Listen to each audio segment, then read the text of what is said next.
Hoy comenzamos a leer por 2 semanas consecutivas la primera carta de San Pablo a Timoteo. Es parte de las cartas pastorales. Las cartas pastorales de Pablo son 3. Son la primera y segunda de Timoteo y Tito, la carta a Tito. Son 3 cartas pastorales. ¿Qué quiere decir eso de pastorales? Sobre el cuidado de la gente, el cuidado que tiene que tener el pastor sobre la gente, el cuidado que todos tenemos que tener sobre nuestros hermanos, en realidad. Así que vamos a escuchar con mucha atención y con mucha disposición de corazón. ¿Cuántos dicen amén? Amén. Yo, Pablo, apóstol de Jesucristo por disposición de Dios. Pablo se siente llamado por el mismo Cristo. Como todos nosotros, por medio del bautismo hemos sido llamados a vivir junto a Cristo. ¿Cuántos dicen amén? Amén. Y después Pablo va a expresar unos deseos a este Timoteo. Timoteo es un muchacho jovencito que ha sido nombrado obispo y que por lo tanto necesita acompañamiento, ¿no? Porque pues cuando uno es joven es medio bruto, ¿no? Todos ustedes fueron brutos cuando eran jóvenes, ¿no? Unos más que otros, pero es así, siempre es así. Hacemos brutadas, hacemos cosas que no son bien y así vamos, ¿no? Y necesitamos una mano que nos acompañe. Entonces Pablo nunca va a abandonar a Timoteo. No solo lo trae a la fe, sino que nunca lo abandona. No lo deja solo. A veces nosotros invitamos a otra gente a nuestros grupos, y después los dejamos sueltos. Y eso no es pastorear. Pastorear es acompañar, es estar siempre pendiente de la gente. La gente viene con distintas heridas, con distintas necesidades y necesitan un cuidado especial. Tal vez nosotros no lo pensamos así, pero tenemos que pensarlo así, porque es así la vida. O sea, como nosotros también traemos nuestras heridas, otra gente trae sus heridas y necesita un buen samaritano que se las vende, que se las cure, que además cuide de ellos, se los encomienda algo más cuando el buen samaritano le dice al hostelero, cuídalo y si hace falta cuando regrese yo te lo pago. O sea, se está comprometido en el cuidado de esta persona. Pues así Pablo con Timoteo, era un muchacho joven que de una familia que se había convertido al cristianismo, la mamá era cristiana, el papá era judío, y él se había convertido en la primera predicación de Pablo, por eso le va a llamar verdadero hijo en la fe.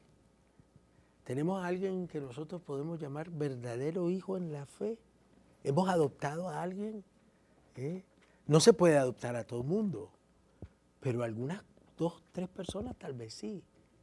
Y estar pendiente, llamarlo, tener hijos en la fe, qué bonito, ¿no? Le llamamos padrinos nosotros cuando los niños traen a sus padrinos, pero aquí se ha convertido en una cuestión social, ¿no? El padrino paga por el almuerzo después del bautismo, da la ofrenda a la iglesia y después desaparece. Entonces esta cuestión de cuidar al hijo en la fe, al ahijado, a la ahijada, en realidad no sucede, es una cosa muy triste, debería de suceder. Debería de estar, cuando aceptamos una responsabilidad de esa, debería de ser una responsabilidad de por vida. Porque aunque estamos adultos, a veces necesitamos la oración de alguien. Necesitamos saber que alguien ora por nosotros, que alguien nos cuida. ¿Cuántos dicen amén? Amén. Y después lo que le desea a Timoteo, ¿no? Le desea cosas bonitas, la gracia, la misericordia y la paz de parte de Dios. Que Dios te dé gracia, que Dios te dé misericordia y que Dios te dé paz. Qué bonito, la gracia es la fuerza, la fortaleza que nos da Dios, su presencia, su luz, esa es la gracia. Y todos necesitamos gracia, ¿no? Porque algunos de ustedes se miran desgraciados. ¿Ya? Todos necesitamos gracias, unos más, otros menos, pero todos necesitamos gracias. ¿Cuántos dicen amén? Misericordia, que se nos mire con amor. Necesitamos que se nos mire con amor. ¿Cómo miramos nosotros? También deberíamos de preguntarnos. Porque a veces miramos a los demás como enemigos, no como aliados. No como gente que nos puede ayudar. A veces nos corroe la envidia. Hay mucha gente que se deja llevar por la envidia, por los celos. Me van a desplazar. No, nadie te va a desplazar. Tú eres tú, yo soy yo. ¿Quién te va a desplazar? Tú eres un hijo de Dios, tú eres una hija de Dios. ¿Quién te va a desplazar? Dice el profeta Isaías que el nombre nuestro está tatuado en la mano de Dios. Qué imagen más difícil, ¿no? Para mí es difícil porque a mí no me gustan los tatuajes. Y esa idea de que Dios tiene tatuajes y hasta en su mano, ¿eh? Ay, es como dura, ¿no? Imborrable, el tatuaje es imborrable, ahí está tu nombre en la palma de Dios. A mí me parece una imagen muy bonita, para mí un poquito dura, pero aún así me parece bonita. Tu nombre está grabado en la mano de Dios, o sea que Dios no se olvida de ti. Necesitamos esa misericordia. Y a veces necesitamos ser misericordiosos con nosotros mismos. Habría que pensar qué nos decimos cuando nos paramos solos frente al espejo. Estás feo, estás gordo, sos narizón, esas orejas tan grandes que tienes, parece las de la Caperucita, la de la abuelita en la Caperucita, ¿no? El lobo feroz. ¿Qué dices? ¿Qué te dices cuando te paras frente al espejo? Qué gorda que estás. Todas las cosas, ¿no? Un poquito de misericordia, así como Dios nos ve con misericordia, también vernos con misericordia y ver a los demás con misericordia. Y paz, qué deseo más bonito este de Pablo, ¿no? A Timoteo, que tenga paz, o sea, que esté tranquilo, que tenga todos los bienes que Dios les promete, el amor de Dios, su presencia, su amistad, su alegría, que esté confortable, que esté cómodo. Cuando Dios viene a nosotros, viene con la paz. La paz es un montón de cosas que Dios nos promete. Y ese deseo para nosotros y para los demás debería de ser siempre, ¿no? Qué bonito. Pues este Pablo, este Timoteo, que se va a convertir en un compañero inseparable de Pablo, se va a dejar ir, recuerden, Timoteo está en Éfeso, en Asia Menor, es el obispo de Éfeso, y se va a ir a acompañar a Pablo en su prisión en Roma. Se dice que esta carta no fue escrita en la cautividad de Pablo en Roma, sino que fue escrita desde Macedonia. Y nos invita precisamente al cuidado. Él cuida a este obispo Timoteo porque está muy joven, porque necesita muchos consejos. Y la carta precisamente es, como les decía, del gobierno pastoral. Y vamos a revisar el culto, vamos a revisar la doctrina, vamos a revisar el modo de combatir a los falsos doctores. Pablo nos va a poner en guardia contra los falsos doctores. Pero bueno, aquí lo importante es que Pablo tiene la gracia del Señor, esa confianza. Tengo la gracia del Señor y dice, sobreabundó. El Señor nos regala a sobreabundancia, o sea que estamos rebalsando. El Señor siempre nos está dando sus gracias. ¿Cuántos dicen amén? Su presencia.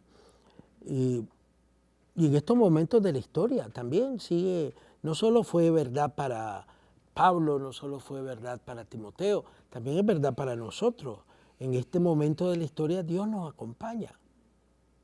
A pesar de la incertidumbre, a pesar de la ansiedad que tienen muchos por las cuestiones migratorias y todo, necesitamos la paz del Señor y necesitamos saber que Dios nos acompaña. Y tenemos que estar abiertos a dar y a pedir misericordia. Este es el tiempo de la misericordia, es el tiempo de acompañarnos. ¿Cuántos dicen amén? Amén. Pues estaremos visitando en 2 semanas todos los consejos pastorales que le da Pablo a Timoteo. Los vamos a empezar a explicar ya mañana, sábado. Sé que mañana no venimos a misa aquí, pero lean la lectura y se van a dar cuenta lo bonito y todos los consejos que eso siguen siendo válidos para nosotros. El Evangelio es uno de estos evangelios bien fuertes, está después de las bienaventuranzas en Lucas, que son 4 bienaventuranzas, 4 maldiciones y después vienen todos estos consejos, todas estas enseñanzas que Jesús da a sus discípulos como explicación de las bienaventuranzas. Y Jesús va a usar 2 imágenes poderosísimas. hoy. Jesús siempre usa imágenes poderosas, a veces hasta cómicas. ¿Eh? Piensen ustedes un camello pasando por el ojo de una aguja. Es una imagen cómica, es como imposible, ¿no? Incluso las agujas eran unos agujeros que estaban en las murallas de las ciudades eran amuralladas y ahí tenían unos pequeñitos agujeros donde un gordo no alcanzaba. Así que los que estamos pasaditos, veo que todos estamos gordos acá, hasta el más joven está gordo, está chanchonchito. No alcanzaba por el ojo de esa aguja, porque el ojo de la aguja era la última oportunidad que se tenía para entrar a la ciudad y estar protegido de los enemigos que venían a atacar. ¿Sí? Y entonces habían estos pequeños agujeros donde tenías que estar bien delgadito, bien flaquito, bien en forma para poder entrar. Si no, no pasabas. Pero bueno, imaginemos la aguja nuestra con la que surcimos ropa, remendamos ropa. Ayer estuve remendando un pantalón, ¿no? Entonces, pues imposible, es una cuestión cómica. Hoy Jesús hace otra caricatura, ¿no? Un ciego guiando a otro ciego. Es imposible, los dos se van al hoyo, dice Jesús. O sea, cuando tú estás ciego, cuando tú no puedes ver, cuando no te has dejado iluminar por la presencia luminosa de Jesús, pues no puedes guiar a nadie. No te metas de guía de nadie porque te vas a ir a un hoyo. Te vas a ir a un hoyo. Y entonces yo creo que aquí estamos hablando de ceguera espiritual, no de ceguera física. Porque hay gente que no ve más allá de sus narices, que vive centrada en sí mismo, que son egoístas, que solo viven pensando en su fama, en su poder, en su cuenta de banco, en las cosas que tiene. Eso no es ver más allá de las narices. Y nosotros necesitamos ver el mundo como Dios lo ve, ver la vida como Dios la ve y evitar el hoyo. Después Jesús habla de que el alumno no es más que su maestro, que se debe de contentar de ser como su maestro. Cuando termine su aprendizaje, deberías de estar contento de ser como el maestro. Pues es una meta muy grande, ser como Jesús es muy grande. Poner la otra mejilla no es fácil. Bendecir al que te está asesinando desde la cruz no es fácil. Orar por los enemigos no es fácil. Orar por quienes nos persiguen no es fácil.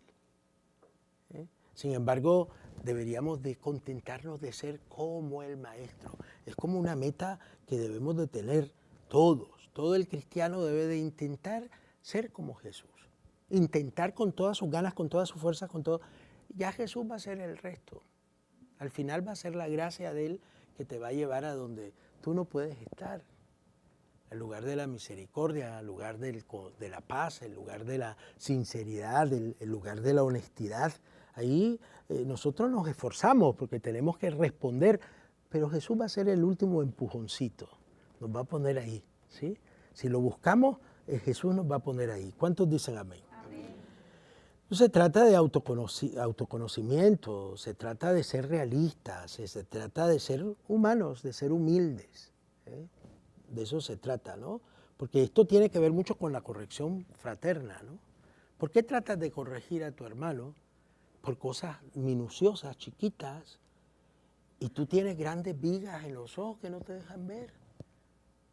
Entonces, ¿cómo vas a sacar lo chiquito? Es como algo cómico también, es una caricatura. ¿Cómo vas a sacar lo chiquito, la minucia chiquita en el ojo de tu hermano si tú no ves, si estás ciego? Es como una crítica, porque lo fácil para nosotros es precisamente ver los defectos de los demás. Eso es bien fácil. ¿No es verdad? Los estamos viendo todo el tiempo. A veces nos consumimos y nos retorcemos con los defectos de los demás. Pero ¿qué tal ver los mismos, ¿no? ¿Qué tal de ser congruentes con lo que pensamos y primero limpiar nosotros nuestro ojo, o sea, limpiar nuestra vida, Y ya después podremos ver la minucia, si no se trata de no ver los defectos de los demás. Se trata de poder ayudar a sacarlos del fango, a sacarlos del pantano, a sacarlos de donde están en la porquería, ¿no? Pero primero tengo que salir yo de la porquería. Qué bonito, ¿no? Si es verdad que es triste la ceguera espiritual, es mucho más triste, la ceguera corporal, es mucho más triste la ceguera espiritual. De eso está hablando Jesús. Tratar de buscar sanación nosotros. Esto es como una autoconciencia saludable, ver nuestras propias faltas, ver nuestras propias limitaciones, porque nos ayudan a nosotros a mantenernos humildes, a mantenernos en la tierra, y nos ayudan a ver a los otros con ojos generosos, con ojos misericordiosos, a ver a los otros como nos mira Jesús.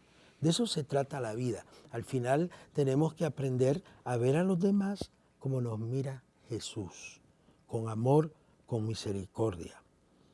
Y así podremos ser luz para los que viven en tinieblas. Luz para mucha gente vive en tinieblas. Con la luz de Cristo, primero me escudriño yo y después ayudo a los demás. Por eso la corrección fraterna tan importante, ¿no? Podemos corregir, pero desde el amor, desde la humildad, desde nuestras limitaciones. Y ya sabemos cómo en Mateo 18:15, Jesús nos da los pasos para la corrección fraterna. Primero a solas, después con un hermano. También Mateo habla del momento oportuno, no en cualquier momento. ¿Sí? Yo no me pudiera corregir a Eduardo aquí porque me dio la regalada gana de decirle delante de todo el mundo todas las cosas. No conozco nada suyo, no, es un ejemplo, ¿no? Entonces que el Señor nos acompañe, que el Señor nos regale su luz, que nos regale su presencia, que podamos entender esta verdad del Evangelio. Y solo así podremos aprender a ser fraternos. ¿Qué es lo que al final necesita la iglesia? Y al final necesitamos nosotros, el mundo necesita fraternidad, pero no nos vemos así. Nos vemos, como decía un autor francés, fatalista, existencialista, negativo, somos el lobo del otro, no somos el hermano del otro. Hemos aprendido a ser lobos y pues ya sabemos qué le pasa a los lobos. Pero nosotros estamos aprendiendo a ser hermanos. ¿Cuántos dicen amén? Amén? Estamos en la mejor escuela, la de Jesús de Nazaret. ¿Cuántos dicen amén? Amén. Y estamos acá para que Él nos regale su gracia, su misericordia y su paz. Amén. Amén.